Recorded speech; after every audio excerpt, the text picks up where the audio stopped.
Hello everyone! Today, we're going to test the cloning ability of Lovable.Dev. If you haven't heard of it before, check out my previous video. I'll leave the icard link so you can watch that first. Now, let's dive in. I decided to clone x.com's interface using Lovable.Dev. To start, I took a screenshot of x.com for reference and uploaded it to the platform. Then, I gave a simple prompt, clone x.com, formerly Twitter.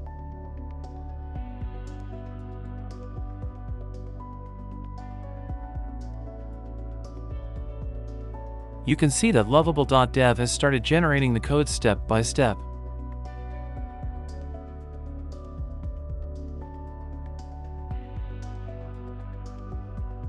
The platform mentions its design inspirations, which include Glassmorphism effects and dark mode to reduce eye strain.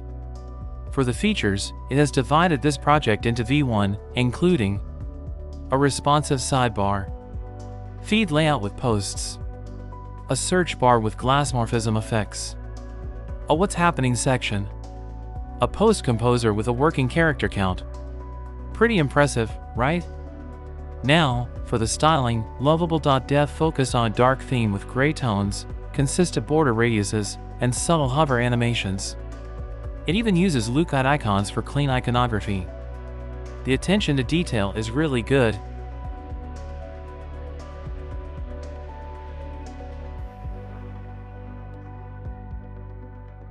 But the first build failed.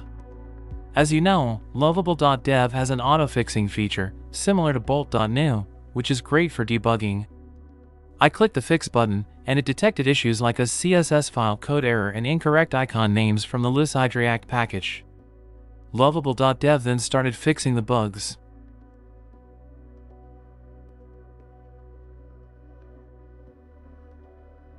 Once the fixes were applied, the UI became visible. Let's check the Preview tab. You can see the structure, but since there's no content yet, it doesn't look functional. So, I asked Lovable.Dev to add dummy content to make it look better.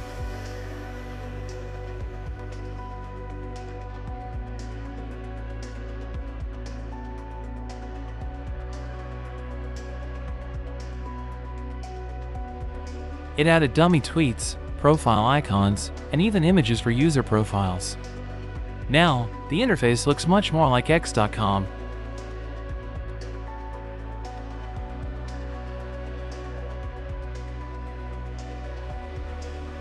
I typed a few words into the post composer, and the character count feature works perfectly.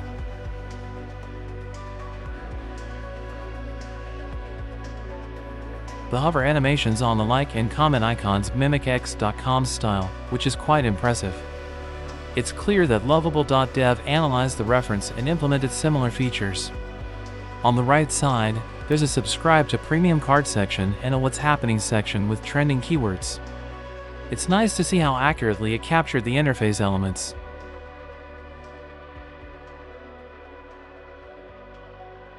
Back in the coding window, if you want to create a fully functional clone, you'll need backend storage and a live domain. Lovable.Dev supports Supabase integration, which you can set up by clicking the Supabase option at the top.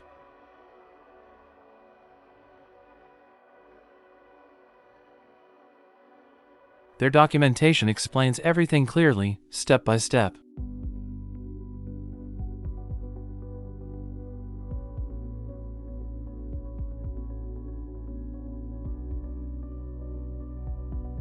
You can also deploy the project directly to GitHub by connecting your account, which is pretty cool. Alternatively, you can click the Publish button to deploy the project to your own domain, and it even supports Netlify deployments.